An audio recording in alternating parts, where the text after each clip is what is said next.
I was watching the BBC television news about Syria on Tuesday morning, and this posh chap called Hamish de Bretton-Gordon came on, supposedly representing doctors under fire. I'm going to tell you why we need scepticism about such pundits. He was speaking about the rebel-held East Ghouta area of Damascus. Right now, the Syrian army is trying to recapture this jihadist-controlled enclave. De Bretton-Gordon was arguing, so far as I could make out, for injured and sick children to be allowed to leave. Fair play, except that everything bad happening in East Ghouta seemed to be the fault of Assad and Putin. The Al-Qaeda offshoot Jabhat al-Nusra, which holds the area, apparently had no responsibility at all. For pity's sake, even the UN Security Council has declared al-Nusra a terrorist organisation. These Islamists control the Idlib enclave as well, and de Bretton-Gordon had not one single critical word to say about them. Civilians were under fire, he went on. No mention from him that al-Nusra might be holding them as human shields, as they did in eastern Aleppo, which the Syrian army liberated in December 2016. The US and UK governments and the mainstream media hated the liberation of eastern Aleppo. They will equally bewail the liberation of eastern Ghouta when it comes. In fact, during the interview with Hamish de Bretton-Gordon, I gained the distinct impression I was just listening to a UK government sock puppet. This was confirmed when he commended what he said were the peace talks in Geneva. I'll tell you why that alerted me in a moment. But what of this man and what of doctors under fire? Well, the latter has apparently just two members, de Bretton-Gordon and one David Knott, a surgeon who has been in war-torn areas.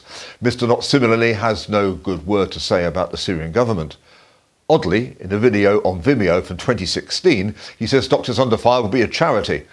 The Charity Commission has no record of it, nor of Medics Under Fire, which is what the Doctors Under Fire website is called. When you go there, you are invited to a rally on the 7th of May. That's 7th of May 2016. Yes, their website is 2 years out of date. Of course, hospitals should not be attacked in war zones. But the Doctors Under Fire platform gives these guys credibility to advance another agenda. You see, Hamish de Bretton-Gordon is a retired colonel with an OBE who commanded NATO's Rapid Reaction Chemical, Biological, Radiological and Nuclear Battalion. He now runs a company called Secure Bio with, so I read, an impressive list of blue-chip clients globally.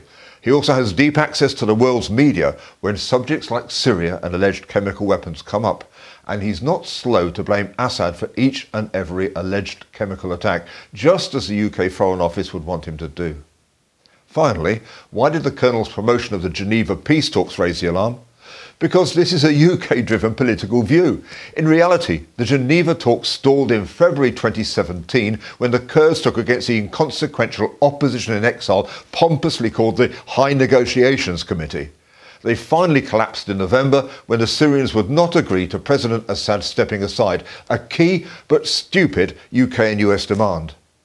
The Guardian's highly respected Patrick Winter says the talks de Bretton-Gordon extols are shorn of credibility. Meanwhile, the real peace talks, unmentioned by the Colonel, have been held in Astana, capital of Kazakhstan. They're brokered by Russia, so the UK wants them to fail.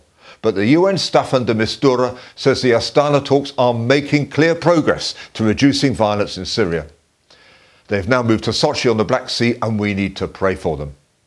Make no mistake, the UK government helped start the dreadful civil war in Syria, and even now its tame media pundits cannot bear the idea that the Islamic terrorists we assisted are mercifully losing. They need to lay down their arms, but don't expect the Colonel to agree. The Bible says in Psalm 120, I am for peace, but when I speak, they are for war. Keep ringing the UK government bell, Hamish, or knighthood cannot be far away, but I'll be taking what you say with a very large pinch of salt.